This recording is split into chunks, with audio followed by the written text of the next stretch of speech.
Bismillahirrahmanirrahim. Now I will continue explaining about the normal loss, abnormal loss and abnormal gain. Now I'm going to provide you with an example based on 3 different scenarios. Let's look at this example. If let's say you are producing water bottle, so you put in 1,000, one bottle is 1 liter.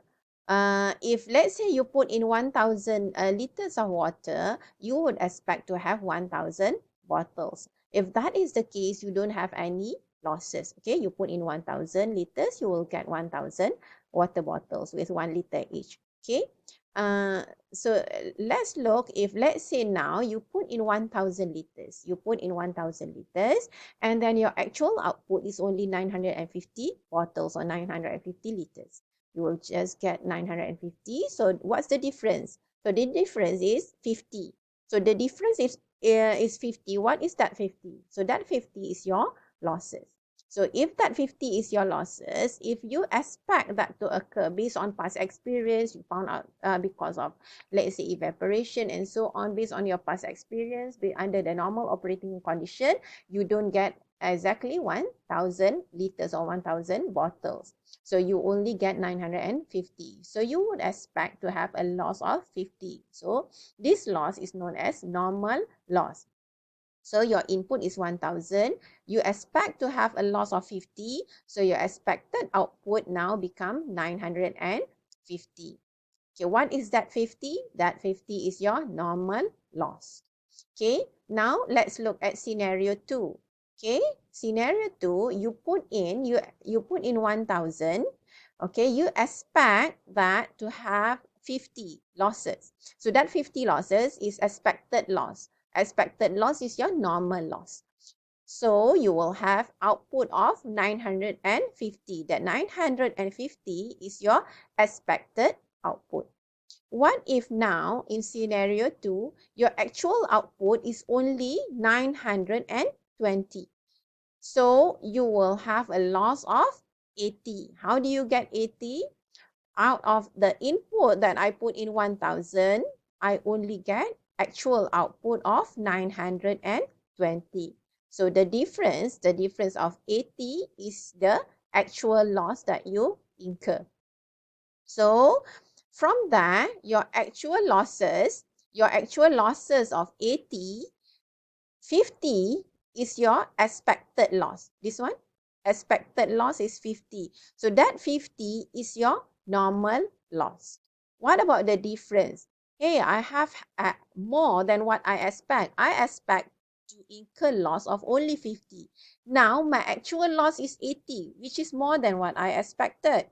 So the difference between 50 and 80 is 30. So that 30 is over and above the expected losses. So that 30 is extra losses that I have to incur. That extra losses is known as the abnormal loss. Can you get it?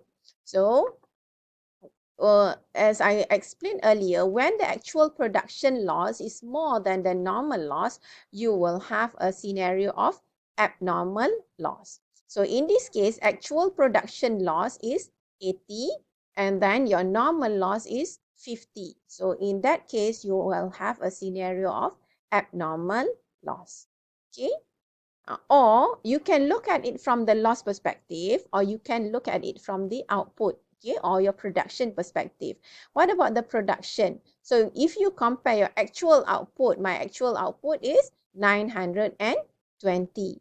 What about my expected or normal output? So normal output, in other words, it is your expected output. I expect to have 950. So if my actual output is less than the normal output, so in that case also I will have an abnormal loss. Okay, so you can see at it, you can view the losses from two perspectives. It's either you look at it from the loss perspective or you can look at it from the production perspective. If you look at it from the loss perspective, you are comparing your actual loss and the normal loss. If you are looking at it from the production perspective, then you are comparing your actual production and your normal production. Okay, once you understand that, you should be able to understand the other way around, that is the abnormal gain. So let's look at scenario 3, that is our abnormal gain. So in scenario 3, again, you put in 1,000, so that is your input. Your expected loss is 50, so your expected output now is 950. What if your actual output, now your actual output is 990. Okay, I put in 1,000, my actual output is 990. So my loss is only 10. So my loss, that is my actual loss, is only 10. Okay, so your losses, your actual losses is only 10, but you expect your losses to be 50. So you expect your losses to be 50. So that 50 is your normal loss. You expect it to be 50, but your actual loss is only 10. So the difference is 40. What is that 40? So that 40 is your abnormal gain.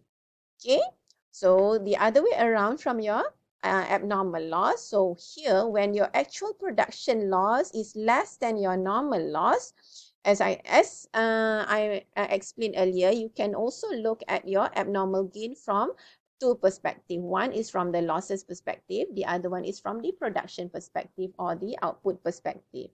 If you are looking at it from the loss perspective, that means you are comparing your actual production loss and the normal loss. Your actual loss now, here in this case, in scenario 3 is 10 and your normal loss is 50. So when your actual loss is less than your normal loss, in that case, you will have abnormal gain.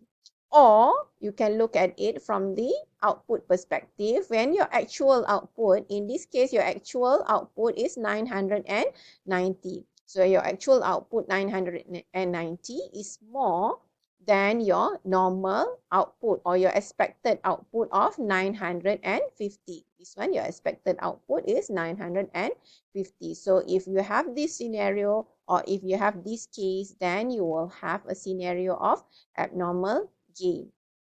So hopefully by now you should be able to understand, you should be able to calculate, or you should be able to determine what is normal loss, what is abnormal loss, and what is abnormal gain. So this is very important. You must have these figures right before you can do the process account. So with that, I thank you.